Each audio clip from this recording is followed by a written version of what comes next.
මේ කම්පනය මත හැඟුම් බරව ගන්න තීන්දුව නෙවෙයි. අපි දවස් ගණනාවක් මුදල් අමාත්‍යාංශ නිලධාරීන් ඒ අමාත්‍යාංශලා කණ්ඩායම් කැඳවලා අපි දින ගණනාවක් සාකච්ඡා කරා කොහොමද ජනතාවට සහනයක් දෙන්නේ ආර්ථිකය අපි සකස් කර තිබෙන සැලසුමට බාධා නොවන පරිදි.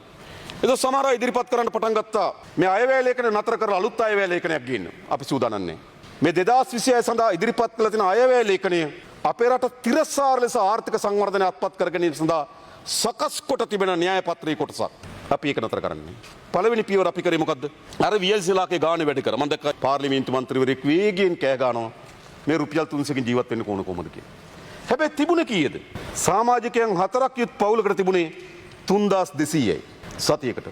අපි ඒක 8400 දක්වා වැඩි කරා. 5 දෙනෙකුට වැඩි පවුලකට තිබුණේ 3600යි. ඒක 10500 දක්වා වැඩි කරා. 3 ගුණයකට ආසන්න ප්‍රමාණයක වැඩි කරලා තියෙනවා. ඊළඟ විශේෂයෙන් ගත්තොත් අද අපි රුපියල් බිලියන 50ක පරිපූර්ණක ඇස්තමේන්තුවක් ඉදිරිපත් කරලා තිබෙනවා. ඒ බිලියන 50ට කිසිසේත්ම අපේ ණය ගැනීමේ වමනාවක් නැහැ. ණය සීමා වැඩි කර ගැනීමේ වමනාවක් නැහැ.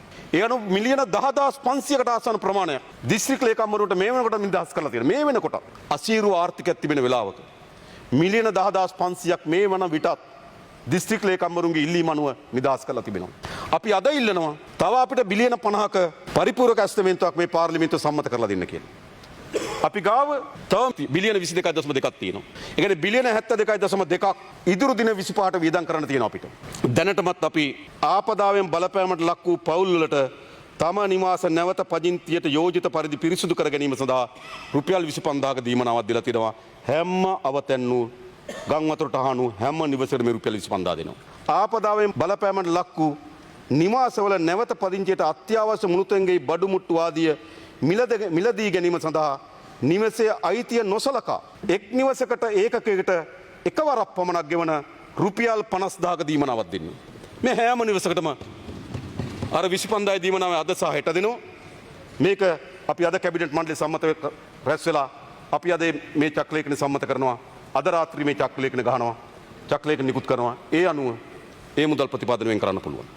ඊළඟ අපි අපේක්ෂා කරනවා නාය ගිහිල්ලා අවතැන් වූ පිරිසක් ඉන්න. මං කියර 5000 ගණනක් නිවාස නාය ගිහිල්ලා තිබෙනවා.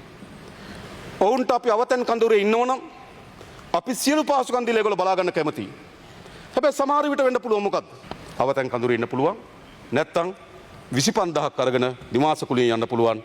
ඒ ගෙදරකට යාම සඳහා මාසෙකට 25000 බැගින් දෙනවා. අපි මේක මාස 6 දක්වා දීර්ඝ කරන්න අපේක්ෂා කරනවා. හැබැයි ජීවනෝපාය හානි වෙලා තිබෙනවා.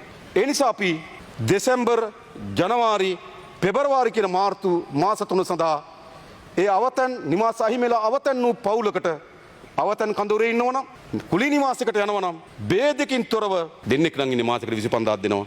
දෙන්නට වඩා වැඩි ඉන්නවනම් 50000ක් දෙනවා. මේ චක්‍රලේඛන අපි ඉඟුත් කරනවා.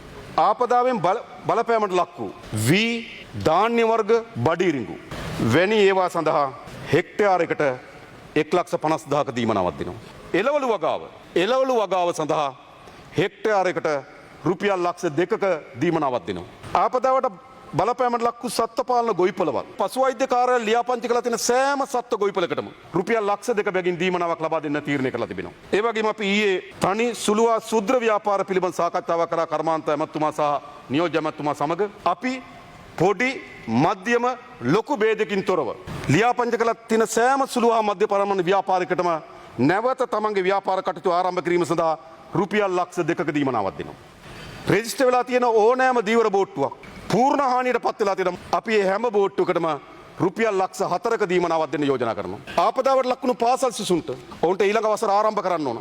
ආපදාවට ලක් වුණු හැම පාසල් දරුවෙකුටම රුපියල් 15,000ක දීමනාවක් දෙනවා.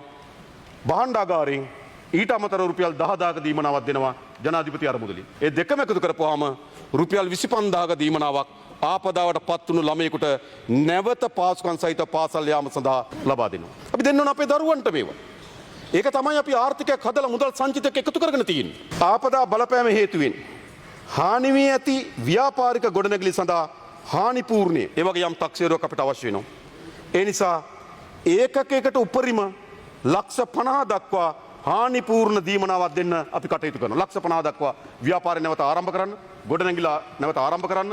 ඒ ගොඩනැගිල්ල හානියට ලක් වෙලා තියෙන ප්‍රමාණය අනුව 1,50,000ක් දෙනවා. එවැනි ගොඩනැගිල්ලක් නැවත ආරම්භ කරන්න. ඊළඟ ආපදා බලපෑම හේතුවෙන් පූර්ණ වශයෙන් හානි සිදු වී ඇති පදිංචි වීමට නොහැකි නිවාස සඳහා නව නිවසක් ඉදිකර ගැනීමට ලබා දෙනු ලබන දීමනාව. සාමාන්‍යයෙන් ඉස්සර දුන්නේ ලක්ෂ 12යි. එහෙම නැත්නම් 16. හැබැයි මේ සැරේදී අපි නිවසක් අහිමි වුණු අයට නිවස ඉදිකර ගැනීම සඳහා ලක්ෂ 50ක් ලබා දෙනවා. ඉඩමක් නැත්නම් දැන් ලක්ෂ 50ක් දීලා ණය ගියපු කෙනාට ඉඩමනේ. ඉඩම නැත්නම් මොකද කරන්නේ? එහෙම නැත්නම් අවදානම ලක් වෙලා තියෙනවා නැවත අවදානම් කලාපෙට යනවා. යන්න දෙන්නේ නැහැ. රජේ ඉඩම් තියනවද කියලා හොයනවා. එහෙම වුණොත් මේ ලක්ෂ 50 ගන්න කෙනාට රජයෙන් ඉඩමක් දෙනවා ගයක් හදාගන්න.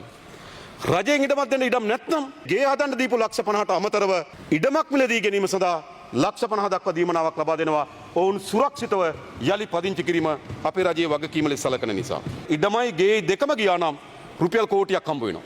එක්ක ලක්ෂ 50යි ඉඩම මිලදී ගන්න ලක්ෂ 50යි එක්ක ලක්ෂ 50යි ආණ්ඩුවෙන් ඉඩමයි.